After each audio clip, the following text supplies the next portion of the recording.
안녕하십니까. 26년 5월 4일 시장의 흐름을 분석하는 브리핑입니다. 오늘 집중적으로 살펴볼 주제는 글로벌 경제의 불확실성과 파괴적 기술 혁신이 맞물리며 거대한 전환기를 맞이하고 있는 바이오 섹터입니다. 화려한 수식어는 배제하고 현재 시장을 관통하는 핵심 이슈와 투자자들이 반드시 직면해야 할 냉정한 데이터들을 정리해 보겠습니다. 현재 글로벌 바이오 산업은 5가지 핵심 과제에 직면해 있습니다.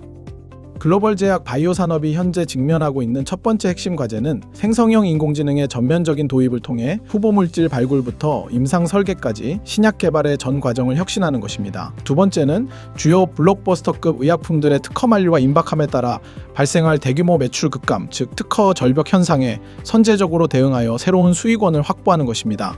세 번째는 전 세계적으로 거대한 시장을 형성하고 있는 비만 치료제 분야에서 주도권을 잡기 위해 벌어지는 글로벌 기업들 간의 파이프라인 개발 경쟁이 더욱 가속화되고 있다는 점입니다. 네 번째 과제는 각국의 보건의료 규제 강화 기조와 함께 특히 미국의 정권 교체 이후 트럼프 행정부의 정책적 불확실성이 가져올 지정학적 리스크 및 공급망 재편에 철저히 대비하는 것입니다. 마지막 5번째는 혁신적인 치료제의 연이은 등장으로 인해 의료 서비스의 질과 약물 효과에 대해 더욱 높아지고 까다로워진 소비자들의 기대치 변화를 충족시키는 것입니다. 거시경제 환경을 정밀하게 분석해보면 인플레이션 압력이 완화되고 금리 기조가 안정세에 접어들면서 그간 정체되었던 기업 간 인수합병인 M&A가 다시 활성화될 수 있는 유리한 토양은 이미 조성된 상태입니다. 하지만 실제 자본시장에서의 자금 접근성은 과거의 유동성 파티 시절과는 달리 여전히 매우 신중하고 냉혹할 정도로 엄격한 심사 기준을 유지하고 있는 것이 냉혹한 현실입니다. 이러한 자본의 흐름은 개별 기업에 대한 철저한 옥석 가리기를 심화시키고 있으며 실질적인 임상 데이터나 기술 수출 성과를 증명하지 못하는 종목의 주가에는 강력한 하방 압력을 가하고 있습니다. 결국 금리 안정화라는 호재에도 불구하고 자본은 오직 확실한 경쟁력을 갖춘 기업에만 집중적으로 쏠리는 양극화 현상이 뚜렷하게 나타나고 있습니다.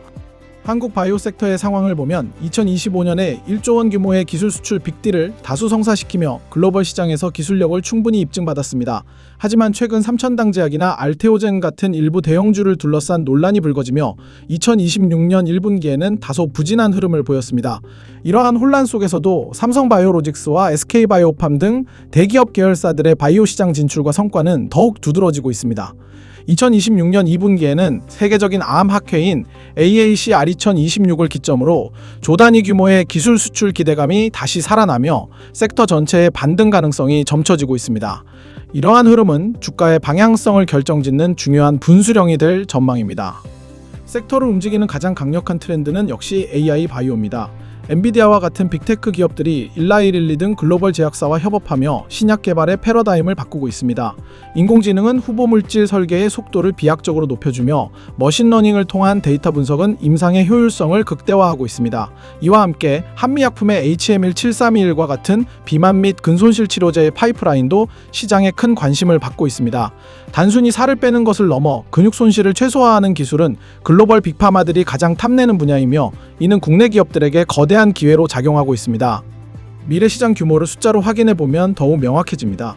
글로벌 바이오 의약품 시장은 2025년 약 5,375억 달러 수준에서 2034년에는 1조 7,962억 달러 규모로 3배 이상 확대될 전망입니다. 특히 인공지능 기반의 생명공학 시장은 2035년까지 연평균 18.5%라는 경이적인 속도로 성장하여 약 34조 원 규모에 도달할 것으로 보입니다. 단기적으로 2026년은 신약 개발이 본격화되는 원년이 될 것이며 장기적으로는 인공지능이 바이오 산업의 표준이 되는 시대가 열릴 것입니다.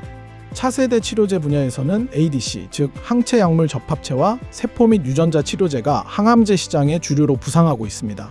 또한 뇌질환 치료를 위한 BBB 셔틀 기술과 인비보 카티 치료제 등은 기술적 난도가 높지만 성공 시 파급력이 어마어마한 분야입니다. 국내 기업들은 이러한 고부가가치 영역에서 글로벌 협력을 강화하며 시장 점유율을 높여가야 하는 과제를 안고 있습니다. 하지만 성장의 이면에는 바이오 보안법 발효에 따른 글로벌 공급망 재편이라는 비정현실과 지정학적 리스크가 상존하고 있습니다. 투자 관점에서 보면 최근 반도체 섹터의 강세 속에서 바이오 섹터가 상대적으로 소외된 면이 있으나 결국 자금은 순환하며 다시 바이오로 유입될 가능성이 큽니다. 이른바 핑퐁 장세 속에서 국내 기업들은 인공지능과 세포 치료제 등 핵심 기술에 집중하며 글로벌 경쟁력을 확보해야 합니다. 고환율과 고물가라는 압박 속에서도 CDMO, 즉 위탁 개발 생산과 바이오시밀러 분야는 안정적인 성장 동력으로 확실히 자리 잡고 있습니다. 투자자들은 단순히 소문에 휩쓸리기보다 해당 기업이 실제로 글로벌 빅파마와 협력할 수 있는 기술적 혜자를 가졌는지를 면밀히 따져봐야 합니다. 결론적으로 2026년 하반기 바이오 섹터는 옥석 가리기가 더욱 심화되는 비정시장이 될 것입니다. 실질적인 기술 수출 성과를 내거나 인공지능을 활용해 임상 속도를 입증하는 기업만이 시장의 선택을 받을 것입니다. 규제와 지정학적 리스크를 어떻게 관리하느냐가 기업 생존의 핵심이며 이는 곧 주가의 가치를 결정짓는 척도가 될 것입니다. 철저하게 데이터와 팩트에 기반하여 바이오 산업의 대전환기를 준비하시길 바랍니다. 이상으로 바이오 섹터의 주요 이슈와 향후 전망에 대한 모든 브리핑을 마칩니다. 수고하셨습니다.